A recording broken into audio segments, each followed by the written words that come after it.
Good morning my dear students. কেমন আছো সবাই? আশা করি সবাই ভালো আছো। আজ আমরা এইচএসসি উচ্চতর গণিত দ্বিতীয় পত্রের চতুর্থ অধ্যায়ের তৃতীয় ক্লাস করতে যাচ্ছি। আজ আমরা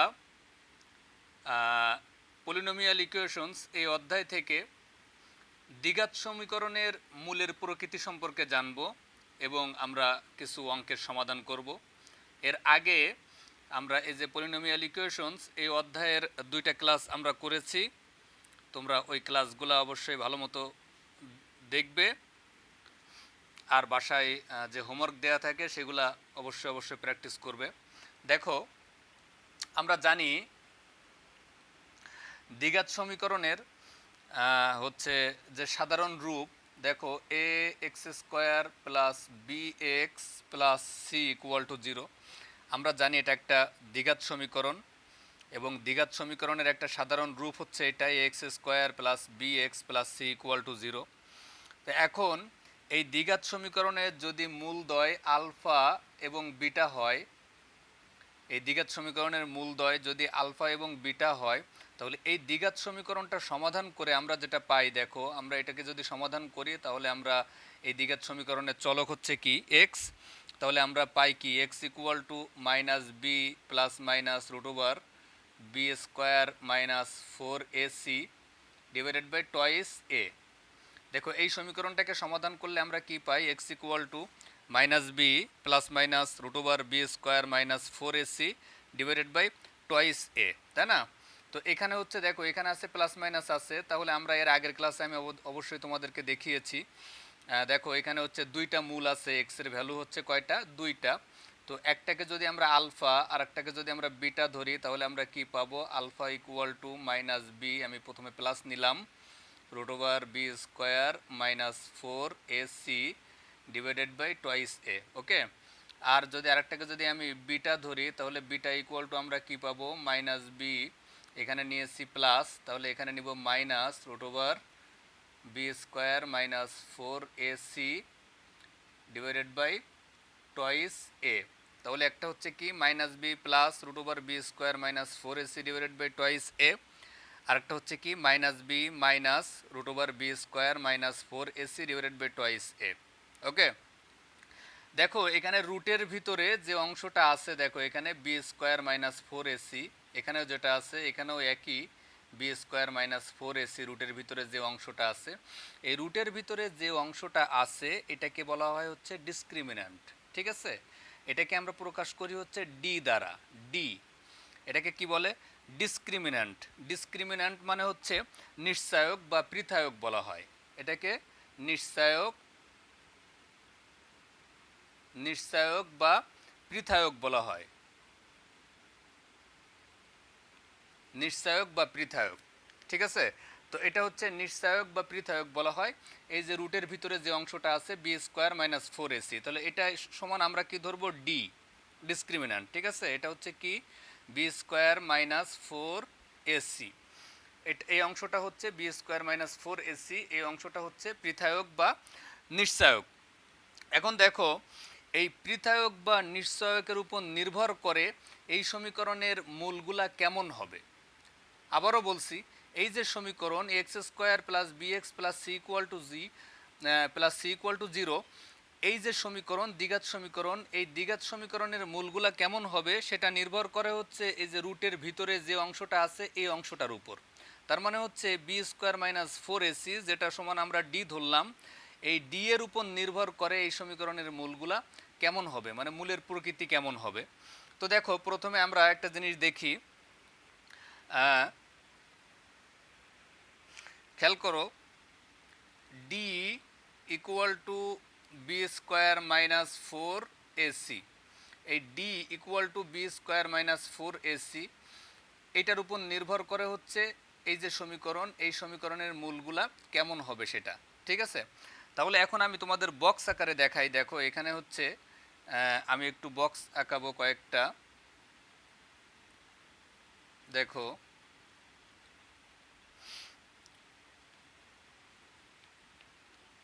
দেখো প্রথমে হচ্ছে ডি ইকুয়াল টু যদি জিরো হয়, ডি ইকুয়াল টু জিরো হলে, ডি ইকুয়াল টু যদি জিরো হয় মানে এই b square minus four AC এই টোটাল অংশটা যদি জিরো হয় তাহলে মূলদ্বয় বাস্তব ও সমান হবে। ডি ইকুয়াল টু জিরো হলে কি হবে?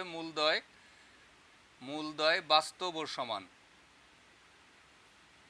বাস্তব ও সমান হবে। ওকে, তার মানে হচ্ছে ডি ইকুয়াল টু যদি জিরো হয়, ডি ইকুয়াল টু জিরো হলে মূলদ্বয় হবে হচ্ছে বাস্তব ও সমান। ডি ইকুয়াল টু জিরো হলে মূলদ্বয় বাস্তব ও সমান হবে। ঠিক আছে, এখন দেখো যদি ডি মানে b square minus four AC এর মানটা, এদিকে খেয়াল করো, একটুখানি খেয়াল করো, এখানে যদি b square minus four AC zero হয়ে যায় তাহলে আমাদের এই যে প্লাস মাইনাসের পরে এই অংশটা থাকছে না, তাহলে দেখো এইদিকে দেখো এক্স ইকুয়াল টু আমরা কি পাচ্ছি?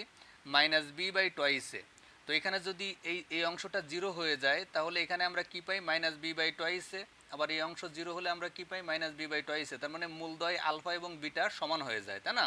তাহলে ডি ইকুয়াল টু জিরো হলে মূলদ্বয় বাস্তব এবং সমান হয়। আমরা বাস্তব একটা মান পাই কিন্তু মূলদ্বয় সমান হয়, এটাও সমান, এটা সমান, এটা। ঠিক আছে, এখন দেখো ডি গ্রেটার দ্যান যদি জিরো হয় তার মানে হচ্ছে ডি গ্রেটার দ্যান জিরো, তার মানে হচ্ছে যে এই যে রুটের ভিতরে এই যে অংশটা b square minus four AC এই অংশটা যদি জিরোর থেকে বড় হয়, এই অংশটা যদি জিরোর থেকে বড় হয় তাহলে কিন্তু আমরা একটা বাস্তব মূল পাবো, কিন্তু সেটা অসমান হবে, মানে সমান হবে না। দেখো ডি গ্রেটার দ্যান জিরো হলে মূলদ্বয় বাস্তব ও অসমান। ডি গ্রেটার দ্যান জিরো হলে মূলদ্বয় বাস্তব ও অসমান। দেখো এখানে যদি b square minus four AC জিরোর থেকে বড় হয় তাহলে সেটাকে রুট করলে আমরা একটা মান পাবো।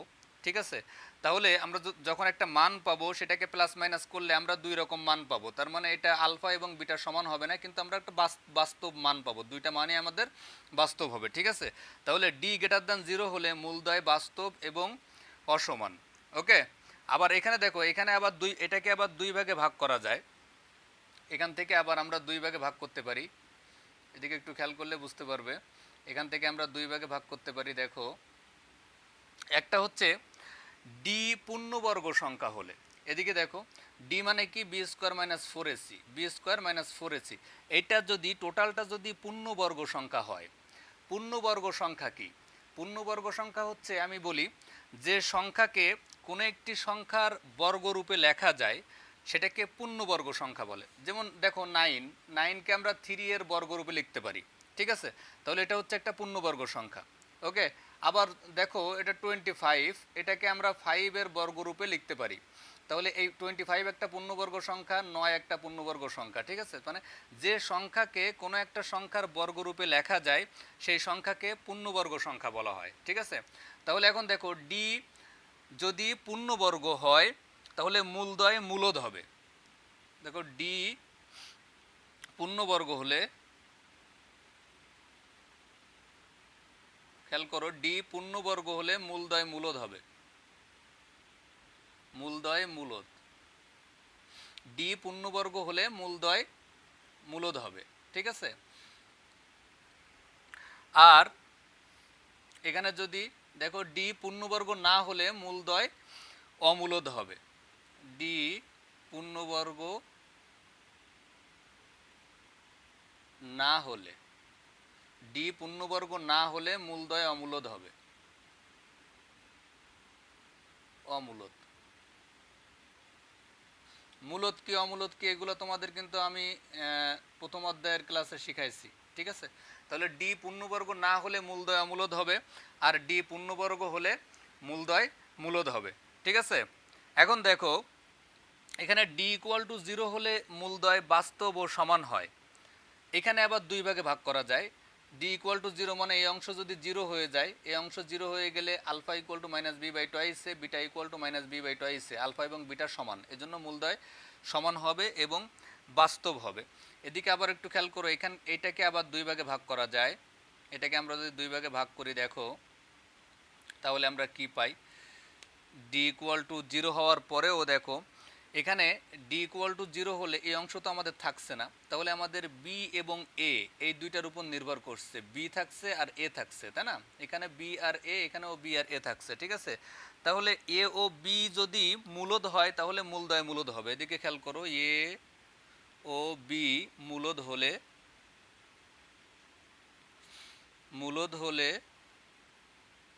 এ ও বি যদি মূলদ হয়, এ ও বি মূলদ হলে মূলদয় মূলদ হবে,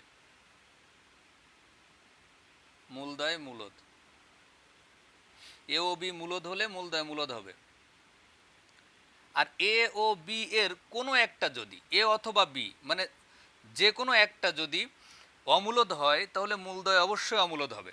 আবারও বলছি, দেখো এখানে এ ও বি মানে দুটি যদি মূলদ হয় তাহলে মূলদয় মূলদ হবে, আর এ ও বি এর কোনো একটা যদি মানে যে কোনো একটা যদি অমূলদ হয় তাহলে মূলদয় অবশ্যই অবশ্যই অমূলদ হবে। তাহলে এখানে আমরা কি লিখতে পারি, এ অথবা বি, এ অথবা বি অমূলদ হলে মূলদয় অমূলদ হবে। এ অথবা বি অমূলদ হলে মূলদয় অবশ্যই অবশ্যই অমূলদ হবে, ঠিক আছে? এ অথবা বি যদি অমূলদ হয় তাহলে মূলদয় অবশ্যই অবশ্যই অমূলদ হবে। দেখো এটা গেল, এটা হচ্ছে ডি গ্রেটার দ্যান 0 হলে এখান থেকে আমরা আবার দুই ভাগে ভাগ করতে পারি, আবার ডি ইকুয়াল টু 0 হলে এটাকে আমরা দুই ভাগে ভাগ করতে পারি। এখন দেখো এই যে ডি মানে কি, বি স্কোয়ার মাইনাস 4ac, এই যে বি স্কোয়ার মাইনাস 4ac, এই টোটাল বি স্কোয়ার মাইনাস 4ac-র মানটা যদি ডি যদি 0 থেকে ছোট হয়, ঠিক আছে, এই টোটাল বি স্কোয়ার মাইনাস 4ac-র এই মানটা যদি 0 থেকে ছোট হয় তাহলে রুটের ভিতরে মাইনাস চলে আসে। তাহলে রুটের ভিতরে যদি মাইনাস চলে আসে তাহলে আমরা অবশ্যই অবশ্যই জানি যে আমরা আর বাস্তব সংখ্যা পাবো না, আমরা তখন কি পাবো, জটিল সংখ্যা বা কাল্পনিক সংখ্যা পাবো, তাই না?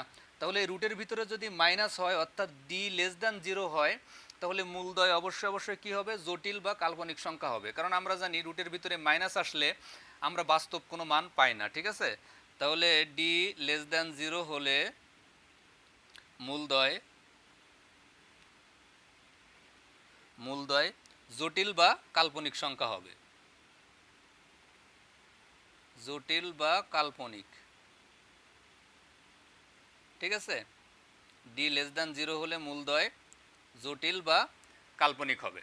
ওকে, তাহলে দেখো প্রথম থেকে আমি আবারও বলছি একটু, দেখো x square plus b x plus c equal to 0 এই সমীকরণের দুইটা মূল হচ্ছে আমরা কি জানি, আমরা ধরলাম হচ্ছে আলফা ও বিটা।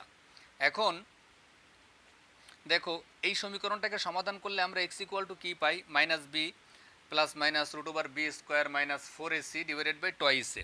এটাকে আমরা একটা আলফা আর একটা বিটা মানে প্লাস মানটাকে আলফা নিলাম আর মাইনাস মানটাকে যদি বিটা নিই তাহলে সেক্ষেত্রে আমরা আলফা ইকুয়াল টু এইটা আর বিটা ইকুয়াল টু এইটা, এটা আমরা লিখতে পারি, ঠিক আছে? এখন এই সমীকরণের এই যে মূল এক্স ইকুয়াল টু এই মূলের প্রকৃতি মানে এই মূলদ্বয় কেমন হবে সেটা নির্ভর করে এই রুটের ভিতরে যে অংশটা আছে এই অংশটার উপর। তো এটা হচ্ছে আমরা কি জানি, রুটের ভিতরে এই অংশটা হচ্ছে কি ডিসক্রিমিন্যান্ট বা নিশ্চায়ক বা পৃথায়ক বলা হয়। তো এখন এই ডিসক্রিমিন্যান্ট ডি 0 হলে মূলদয় বাস্তব ও সমান হবে।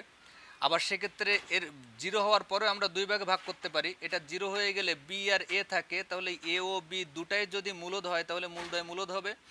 আর এ ও বি এর যে কোনো একটা যদি অমূলদ হয় তাহলে মূলদয় অমূলদ হবে, ঠিক আছে? আবার দেখো এই যে d equal to b square minus 4ac, b square minus 4ac, তাহলে এই অংশটা যদি 0 থেকে বড় হয় তাহলে আমরা বাস্তব দুইটা মান পাই, এখানেও একটা মান পাবো এখানেও একটা মান পাবো, কিন্তু এই মান আর এই মান সমান হবে না কারণ এখানে প্লাস আছে এখানে মাইনাস আছে, তাই না? তাহলে বাস্তব ও অসমান হবে মূলদয়, ঠিক আছে? এখন দেখো এই যে ডি 0 থেকে বড়, এখন 0 থেকে বড় তো অনেক সংখ্যা আছে, তো এখন এই ডি এর মানটা যদি পূর্ণবর্গ হয় তাহলে মূলদয় মূলদ হবে, আর যদি পূর্ণবর্গ না হয় তাহলে মূলদয় অমূলদ হবে। ওকে, এখন এরপরে দেখো এই যে রুটের ভিতরে আমরা জানি যে মাইনাস মান চলে আসলে সেক্ষেত্রে আমরা জটিল সংখ্যা বা কাল্পনিক সংখ্যা পাই। তার মানে বি স্কোয়ার মাইনাস 4ac এর মানটা যদি লেস দ্যান 0 হয় মানে ডি লেস দ্যান 0 হয় তাহলে মূলদয় জটিল বা কাল্পনিক সংখ্যা হবে। ওকে, তো আমরা এরপরে একটা ম্যাথ করব। দেখো দেখো কে এর মান কি হলে কে এর মান কি হলে k minus 1 x square minus k plus 2 x plus 4 equal to 0 সমীকরণের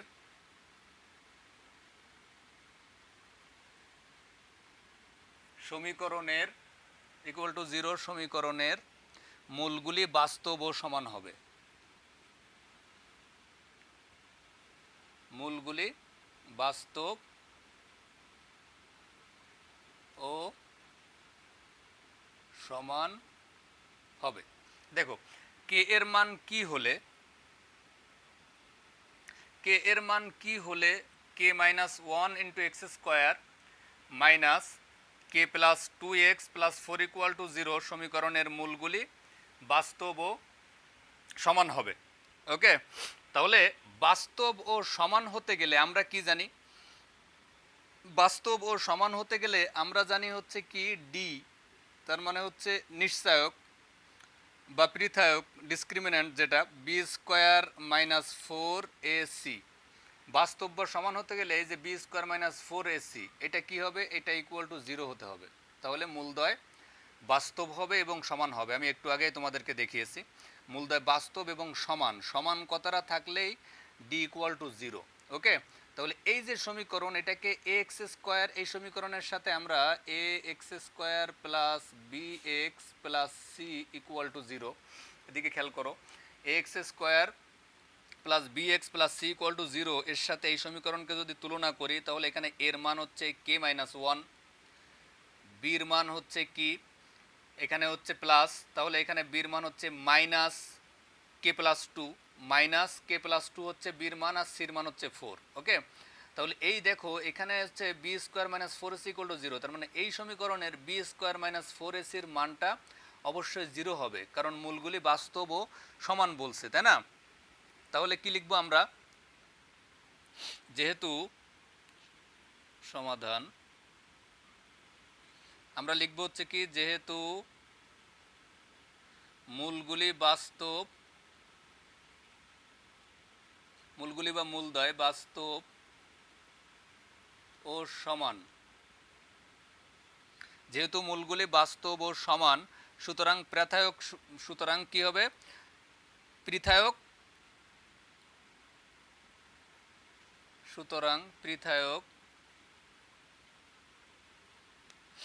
শূন্য হবে।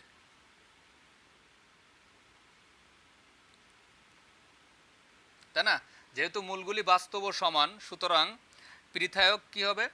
শূন্য হবে।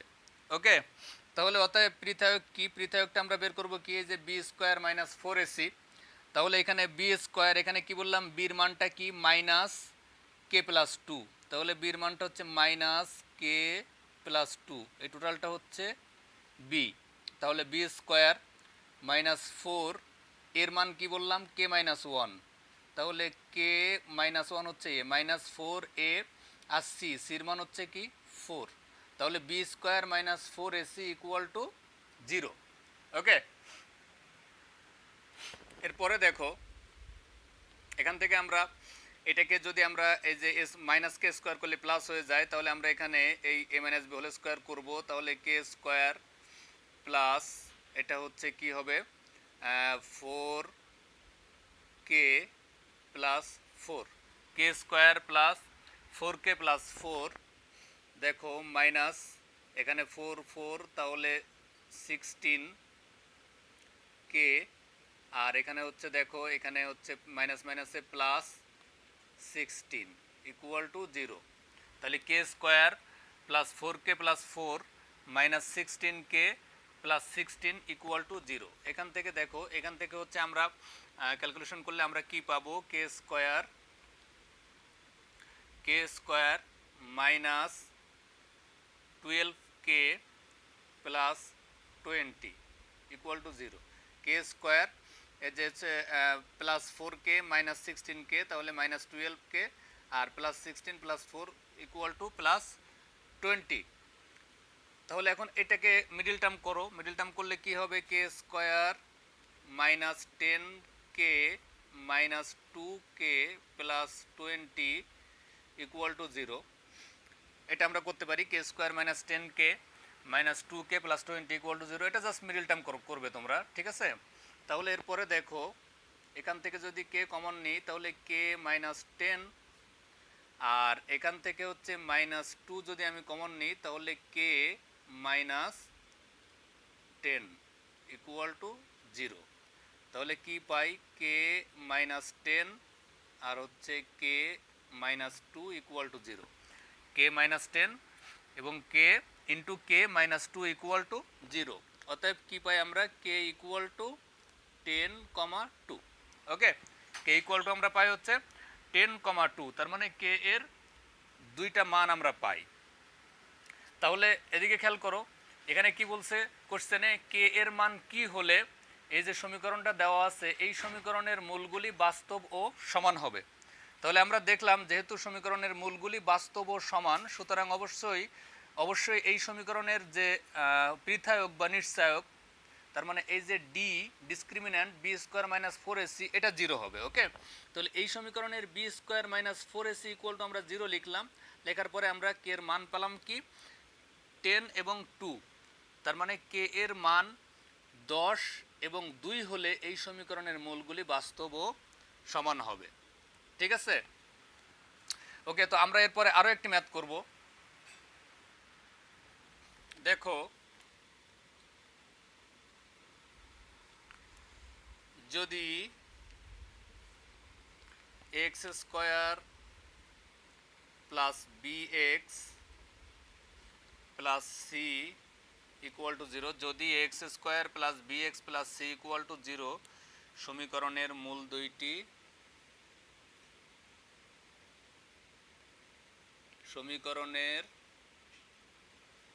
দুইটি আলফা ও বিটা হয়, তাহলে c x square minus 2bx plus 4a equal to 0, c x square minus 2bx plus 4a equal to 0 সমীকরণের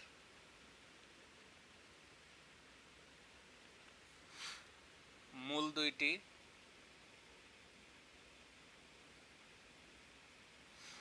দুটি আলফা ও বিটা এর মাধ্যমে প্রকাশ করো।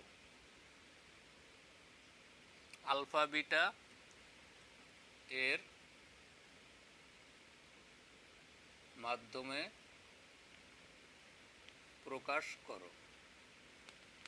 ঠিক আছে, দেখো অঙ্কটা দেখো, যদি x square plus b x plus c equal to 0 সমীকরণের মূল দুটি আলফা ও বিটা হয়, তাহলে c x square minus 2bx plus 4a equal to 0 সমীকরণের মূল দুটি আলফা কমা বিটা এর মাধ্যমে প্রকাশ করো। তার মানে এই সমীকরণের মূল দুটি আলফা বিটা যদি হয় তাহলে এই সমীকরণের মূল দুটিও আলফা বিটার মাধ্যমে প্রকাশ করতে হবে। ঠিক আছে, তাহলে এখন দেখো সমাধান।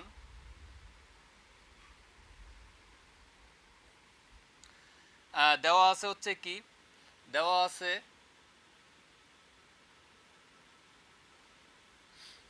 X square plus b x plus c equal to 0 সমীকরণের মূলদ্বয়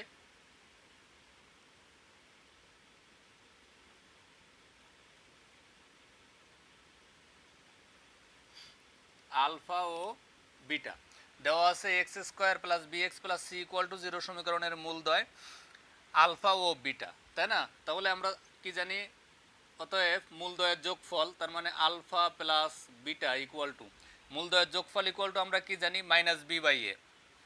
আমরা এর আগের ক্লাসে প্রথম ক্লাসে করেছি মূলদ্বয়ের যোগফল equal to minus b by a. Okay, তাহলে minus b divided by a, এবং মূলদ্বয়ের গুণফল ইকুয়াল টু আমরা কি জানি আলফা বিটা ইকুয়াল টু মানে মূলদ্বয়ের গুণফল ইকুয়াল টু আমরা কি জানি, এটা হচ্ছে মূলদ্বয়ের যোগফল equal to minus b by a, আর মূলদ্বয়ের গুণফল তার মানে alpha beta equal to c by a, এই যে c divided by a, c divided by a. তাহলে alpha plus beta equal to minus b by a এবং alpha beta equal to c by a, তাই না? তাহলে এখন এই সমীকরণের মূল দুইটা বের করতে হবে, যেটা আলফা এবং বিটা এর মাধ্যমে বের করতে হবে। ওকে, তাহলে এখন এই সমীকরণে এখন দেখো, এখন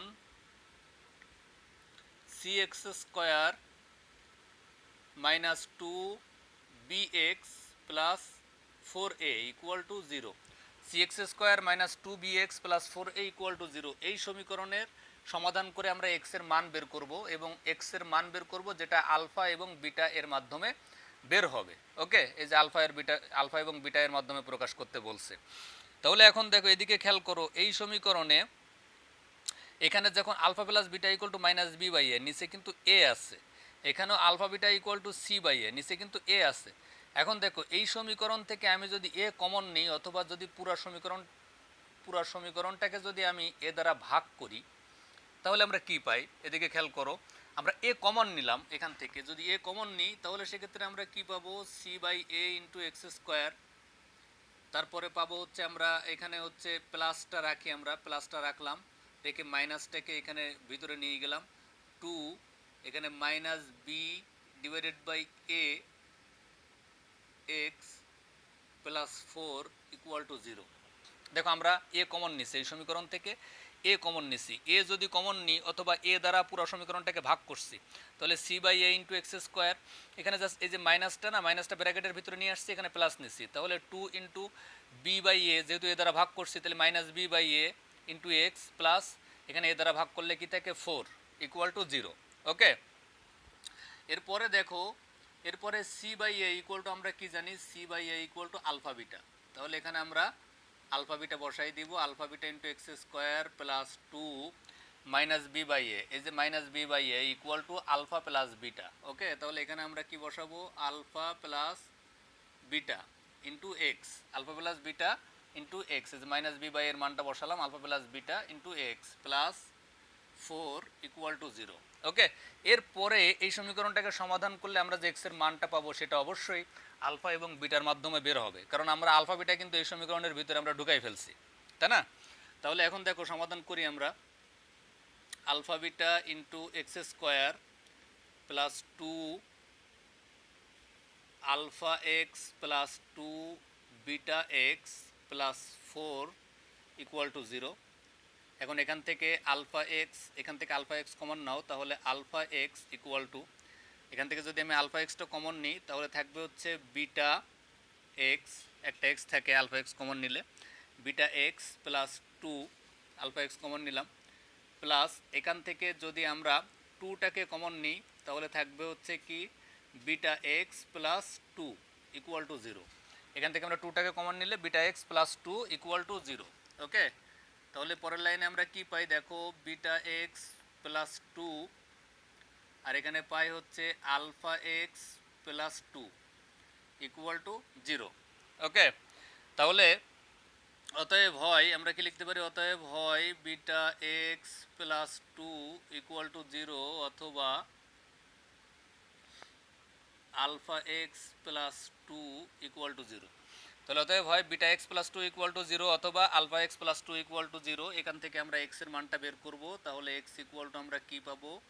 minus 2 divided by beta. Okay, আবার এখানেও ঠিক তেমনি এক্স ইকুয়াল টু আমরা কি পাবো? Minus 2 divided by alpha. তাহলে আমরা এক্স এর দুইটা মান পাই, একটা হচ্ছে কি এক্স এর দুইটা মান, একটা হচ্ছে কি মাইনাস 2 ডিভাইডেড বাই বিটা, আর একটা হচ্ছে কি minus 2 divided by alpha. Okay, তাহলে আমরা কি লিখতে পারো? অতএব x equal to minus 2 divided by beta comma minus 2 divided by alpha. X equal to কী পেলাম আমরা? Minus 2 divided by beta comma minus 2 divided by alpha. তাহলে এই যে সমীকরণ, এই সমীকরণের যে দুইটা মূল আমরা পেয়েছি সেটা হচ্ছে দেখো মাইনাস 2 বাই আলফা, আর একটা হচ্ছে কি মাইনাস 2 বাই বিটা। তার মানে এই সমীকরণের মূলদ্বয়কে কিন্তু আমরা আলফা এবং বিটা এর মাধ্যমে বের করলাম, ঠিক আছে, মানে এর মাধ্যমে প্রকাশ করলাম। ওকে, তার মানে এখানে কোশ্চেনটা প্রথম থেকে আবারও একটু দেখো, যদি x square plus b x plus c equal to 0 সমীকরণের মূল দুটি আলফা ও বিটা হয়, তাহলে c x square minus 2bx plus 4a equal to 0 সমীকরণের মূল দুটি আলফা কমা বিটা এর মাধ্যমে প্রকাশ করো। তাহলে এই যে সমীকরণের মূল আলফা বিটা দেয়া ছিল, এখান থেকে আমরা alpha plus beta equal to minus b by a এবং alpha beta equal to c by a পাই। এখন এই সমীকরণের মূলকে আলফা বিটার মাধ্যমে প্রকাশ করতে হবে। তাহলে এই সমীকরণ থেকে আমরা প্রথমে এটাকে কমন নিলাম, নিয়ে সি বাই এ আর মাইনাস বি বাই এ আকারে নিয়ে আসলাম। পরে সি বাই এ আর মাইনাস বি বাই এর মানটা বসাইছি, বসাই ক্যালকুলেশন করার পরে আমরা যে মূল পেয়েছি, মানে এই সমীকরণের চলকের যে মান পেয়েছি সেটা হচ্ছে মাইনাস 2 বাই বিটা আর একটা হচ্ছে মাইনাস 2 বাই আলফা। তার মানে এই সমীকরণের সমাধান করে আমরা কিন্তু আলফা এবং বিটা এর মাধ্যমে মূল দুইটা বের করলাম। ওকে, তো মাই ডিয়ার স্টুডেন্টস, তোমরা যারা এতক্ষণ মনোযোগ সহকারে ক্লাসটি করেছো তোমাদেরকে অসংখ্য ধন্যবাদ। তোমরা সবাই বাসায় নিয়মিত প্র্যাকটিস করবে। আর হচ্ছে তোমরা সবাই যে আমাদের সরকারের দেয়া যে করোনা সংক্রান্ত নির্দেশনাবলী আছে সেগুলো সবাই বাসায় ঠিকঠাক মতো মেনে চলবে, বাইরে কেউ বের হবে না, এবং বাসায় সবাই ঠিকঠাক মতো হোমওয়ার্কগুলা করবে। ঠিক আছে, তোমাদের কিছু হোমওয়ার্ক থাকবে, দেখো এখানে আমি লিখে দিচ্ছি। হোমওয়ার্ক তোমাদের যেটা থাকবে সেটা হচ্ছে অনুশীলনী 4.1 অনুশীলনী 4.1 দেখো অনুশীলনী 4.1 থাকবে হচ্ছে 8-2, এরপরে হচ্ছে 12-2, এরপরে থাকবে হচ্ছে 13-2, এরপরে হচ্ছে 16-1। সবগুলা কিন্তু সেম, বাসায় নিজেরা প্র্যাকটিস করবে। 16-1, 14-5 আর হচ্ছে উদাহরণ 6। দেখো হোমওয়ার্কগুলো দেখো, অনুশীলনী 4.1 8-2, 12-2, 13-2, তারপরে হচ্ছে 16-1, 14-5। তোমাদের যে বই আছে, যে বইটা আমরা পড়ি ওই বইয়ের, ঠিক আছে, 14-5 আর হচ্ছে উদাহরণ 6, এগুলো হচ্ছে তোমাদের হোমওয়ার্ক থাকবে। এটা বাসায় সবাই সুন্দর করে হোমওয়ার্কগুলা খাতায় করে রাখবে, আমি কিন্তু খাতা দেখব। ওকে, তো ধন্যবাদ সবাইকে।